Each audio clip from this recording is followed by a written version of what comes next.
بے گھر ہو گئے ہیں۔ صدر بائیڈن کو بحالی کی کوششوں کے بارے میں بتایا گیا۔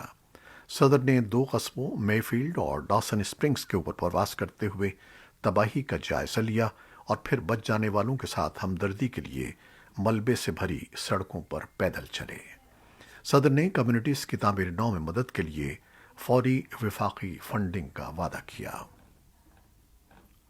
اقوام متحدہ کے جوہری امور کے نگراں ادارے کے سربراہ نے منگل کے روز کہا کہ ایران میں ان کے انسپیکٹروں کو پابندیوں کا سامنا ہے، جس کی وجہ سے وہ دنیا کو ایک ایسے وقت میں اس کی جوہری سرگرمیوں کی حقیقی تصویر کے بجائے بہت دھندلی تصویر ہی پیش کر سکتے ہیں، جب وہ یورینیم کو جوہری ہتھیار تیار کرنے کی سطح تک افزودہ کرنے کے بہت قریب پہنچ چکا ہے۔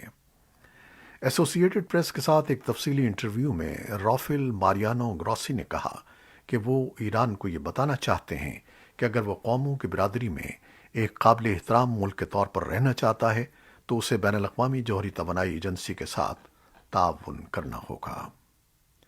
روس کے صدر ولادیمیر پوٹن اور چین کے صدر شی جن پنگ نے بدھ کے روز ویڈیو لنک کے ذریعے بات کرتے ہوئے مغرب کی جانب سے مداخلات کو مسترد کر دیا اور ایک دوسرے کے سیکیورٹی مفادات کا باہمی طور پر دفاع کرنے کے عزم کا اظہار کیا۔ صدر پوٹن نے 8 دن قبل امریکی صدر بائیڈن سے بھی ویڈیو لنک کے ذریعے بات کی تھی۔ چین اور روس کے رہنماؤں کی تازہ بات چیت ظاہر کرتی ہے کہ مغرب کے خلاف دونوں ملک مزید ایک دوسرے کے قریب آ گئے ہیں۔ امریکی ایوان نمائندگان نے چین میں یہ غور مسلمانوں سے زبردستی مشقت کے ذریعے بنوائی گئی مصنوعات کی درآمد پر پابندی لگانے کے اقدامات کا آغاز کر دیا ہے۔ 1 سال سے زائد جاری رہنے والے مذاکرات کے بعد یہ غور فورسڈ لیبر پریونشن ایکٹ کو منگل کے روز کانگریس نے پاس کر لیا ہے اور جلد ہی امریکی سینٹ اور صدر جو بائیڈن کے پاس بھیجا جائے گا۔ قانون بننے کے بعد اس بل کے تحت چینی صوبے سنگ کیانگ میں بننے والی تمام مصنوعات کی درآمد پر پابندی لگا دی جائے گی، سوائے اس کے کہ کمپنیاں امریکی حکومت کو شفاف ثبوت فراہم کریں کہ ان کی مصنوعات کے بنانے میں کیمپوں میں قید یہ غور مسلمانوں کی مزدوری کو استعمال نہیں کیا گیا۔ بیجنگ ان کیمپوں کو تعلیم نو کے مراکز کہتا ہے جن کا مقصد دہشت گردی سے نمٹنا ہے۔ وائٹ ہاؤس کی کووڈ-19 ریسپانس ٹیم نے بدھ کو کہا کہ ابتدائی اعداد و شمار سے پتہ چلتا ہے کہ کرونا وائرس کی مختلف شکل اومیکرون امریکہ میں پھیل رہی ہے، لیکن ویکسین بوسٹر اس کی روک تھام میں مؤثر نظر آتی ہے۔ سی ڈی سی کے ڈائریکٹر روشیل والنسکی نے کہا کہ یہ قسم 36 امریکی ریاستوں میں پائی گئی ہے اور امریکہ کے تمام کورونا کیسز کا 3% ہے۔ اسرائیلی حکومت نے بدھ کے روز کہا کہ وہ اقوام متحدہ کے حمایت یافتہ کوویکس پروگرام کو کورونا وائرس ویکسین کی 10 لاکھ خوراکیں عطیہ کر رہی ہے۔ وزارت خارجہ نے کہا کہ آسٹرازینیکا ویکسینز آنے والے ہفتوں میں منتقل کر دی جائیں گی۔